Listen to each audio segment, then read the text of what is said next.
আবার পানি শেষ, গোসল করব কিভাবে?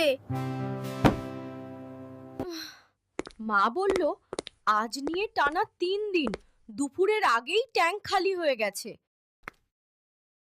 নিশ্চয়ই কোথাও বড় কোনো লিক আছে, আমাদের খুঁজে বের করতেই হবে। গ্যারেজে তো সব শুকনো, এখানে তো কোনো লিক নেই।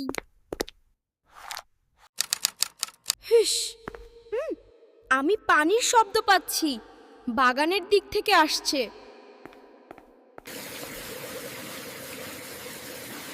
মালি চাচা পাইপ চালু রেখে ভুলে গেছে। জলদি বন্ধ করি।